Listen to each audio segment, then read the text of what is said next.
The Homecoming. Pathik Chakravarti was the ringleader among the boys of his village. One day, a plan for a new mischief entered his head. There was a heavy log lying on the bank of the river. Pathik's plan was to roll it away with the help of his followers. The owner of the log would be angry and they would all enjoy the fun. Everyone liked the idea. But just as the fun was about to begin, Pathik's young brother, Makhan, came and sat down on the log. Pathik was furious. "Makhan," he cried, "get up this moment. If you don't, I'll thrash you." Makhan didn't care.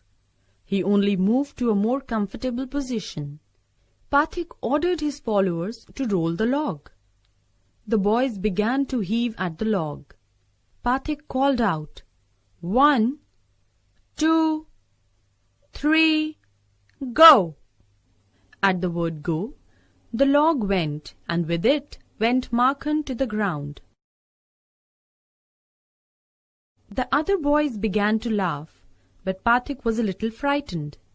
He knew what was coming. Makhan got up screaming like a fury. He rushed at Pathik, scratched his face, beat him, kicked him, and then went home crying. Pathik wiped his face. He sat down on the log and began to nibble a piece of grass.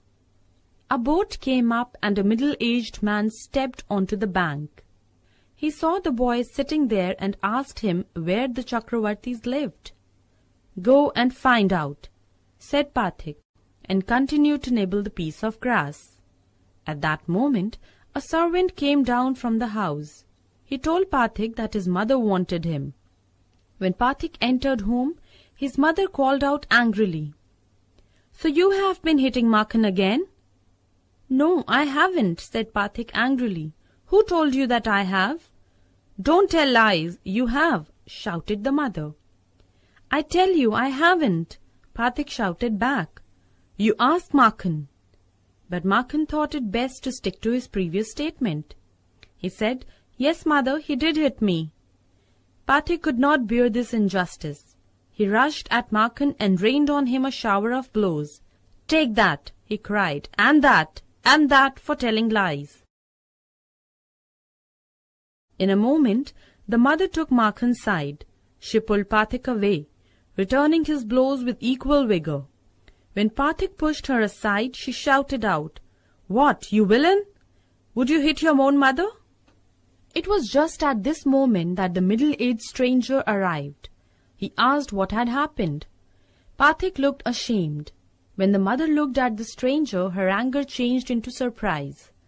There stood Bishamber, her elder brother. "Why, Dada, where have you come from?" she said, and bowed to the ground to touch his feet. Bishamber had come to see his sister after many years. Soon after her marriage, he had gone away to Mumbai and started business there. She had lost her husband while he was still there.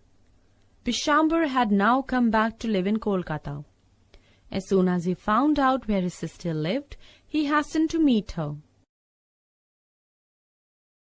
The next few days were full of rejoicing.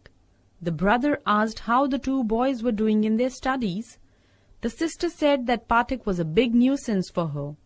He was disobedient and wild.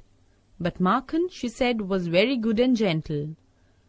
Bishamber kindly offered to take Pathik to Kolkata and educate him there. The widowed mother agreed readily. When his uncle asked Pathik if he would like to go to Kolkata, the boy's joy knew no bounds. "Oh yes, uncle," he said joyfully. The boy was on pins all day long. He kept asking his uncle every minute when they would start. At night he lay awake most of the time. As a parting gift, he gave to Makhan his fishing rod, his big kite, and his marbles. Pathik reached Kolkata with his uncle. He met his aunt for the first time. She was not at all pleased with another addition to her family. Her own 3 boys were difficult to manage, and the addition of a village boy was terribly upsetting for her. Pathik soon realized that he was an unwelcome guest at his aunt's house. His cousins mocked at him, and his aunt always found fault with him. Pathik's situation at his new school also was no different. He was the most backward boy in the whole school. He gaped and remained silent when the teacher asked him a question. He was caned almost daily. When in the evening other boys were out at play, he would think of his village home. He would stand sadly by the window and gaze at the roofs of distant houses. His heart ached to go back to his village. One day he plucked up all his courage and asked his uncle, "Uncle, when can I go home?"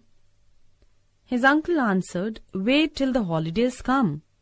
But the holidays would not come till October, and there was still a long time to wait. One day, Pathik lost his lesson book. Even with the help of books, he had found it difficult to do his lessons. But now it became impossible. Day after day, the teacher caned him mercilessly. At last, Pathik told his aunt that he had lost his book. "You country lout!" she cried in deep hatred. "How can I buy you new books 5 times a month?" That day, on his way back from school, Pathik had a bad headache. At night he had a shivering fit. He felt that he was going to have fever. The next morning, Pathik was nowhere to be seen. It had been raining all night. Those who went out to look for the boy were drenched to the skin. At last, Bishamba requested the police to help him. At nightfall, a police van stopped at the door of the house. It was still raining. 2 constables carried Pathik out in their arms and placed him before Bishamba. He was all wet and covered with mud. His face and eyes were red with fever. Bishamba took him up in his arms and took him inside the house. When his wife saw him, she exclaimed, "What a heap of trouble this boy has given us. Hadn't you better send him home?" Pathik heard her words and sobbed aloud. "Uncle, I was just going home, but they dragged me back again." The fever rapidly increased. Bishamba brought in a doctor. Pathik opened his eyes. He looked up to the ceiling and said, "Uncle, haven't the holidays come yet?" Bishamba wiped the tears from his eyes. He took Pathik's thin, burning hand in his own. He sat by his side throughout the night. "Mother, don't beat me like that," the boy kept muttering. "Mother, I'm telling the truth." The next day, for a short time, Pathik became conscious. His eyes wandered round the room as if he expected someone to come. Bishamba read the boy's thoughts. He bent down his head and whispered, "Pathik, I have sent for your mother." The day dragged on. The doctor said the boy's condition was critical. Late in the evening, Pathik's mother burst into the room like a whirlwind. She flung herself on Pathik's bed and cried, "Pathik, my darling, my darling." Pathik's hand stopped beating up and down. Very slowly his eyes opened. He could no longer see the people round his bed.